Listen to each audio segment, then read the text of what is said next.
Hello everyone, myself doctor Hiren Gevariya. आज हम बात करेंगे पैरालिसिस के बारे में।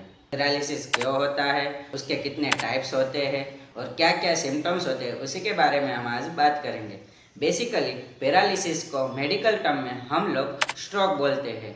हमारे ब्रेन में बहुत सारे वेसल से ब्रेन को ब्लड सप्लाई करती है।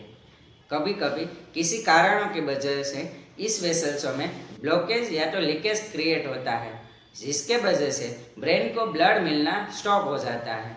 उसी के कारण एक अटैक आता है। उसकी वजह से हमारे बॉडी पोर्शन जैसे कि हाथ पैर में कमजोरी आ जाना, आँख में धुंधला धुंधला लगना, या तो बैलेंस बिखरना, या तो बोलने में दिक्कतें आने लगना, ये सब शुरू हो जाता है, जिसे हम पैरालिसिस बोलते हैं। हमारा ब्रेन दो हिस्सों में डिवाइड किया हुआ है, राइट ब्रेन और लेफ्ट ब्रेन। जब हमारा राइट ब्रेन अफेक्ट होता है तब हमारी लेफ्ट साइड के बॉडी पैरालाइज होती है। जब हमारा लेफ्ट ब्रेन अफेक्ट होता है तब हमारी राइट साइड बॉडी पैरालाइज होती है।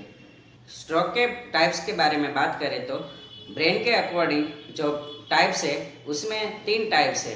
पहला इस्केमिक स्ट्रोक, जो ब्लड वेसल्स ब्लॉक होने की वजह से होता है।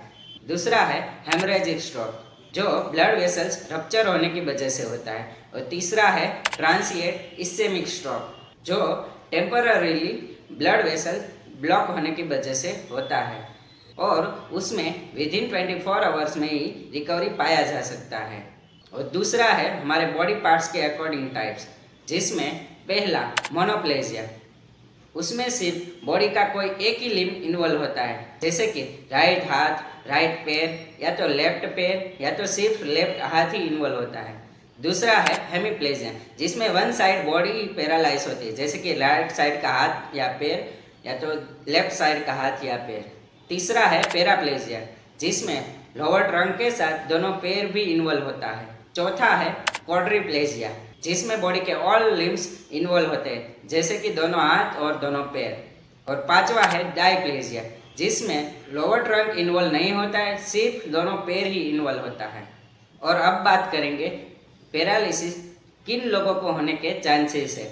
जिन लोगों का कोलेस्ट्रॉल हाई रहता है, जिसको डायबिटीज़ है, जिसका ब्लड प्रेशर हाई और लो बहुत बार बार होता है, जो लोग सेडेंटरी लाइफस्टाइल जी रहे हैं, कभी कभी हार्ट डिसीज जैसे कि आर्ट्रियल फिब्रिलेशन या तो वाल्व डिसफंक्शन की वजह से भी हो सकता है, कभी कभी ब्रेन इन्फेक्शन या तो ब्रेन इंजरी होने के साथ भी हो सकता है, कभी कभी ब्रेन ट्यूमर की वजह से भी हो सकता है।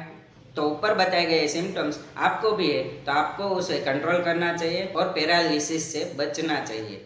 Thank you.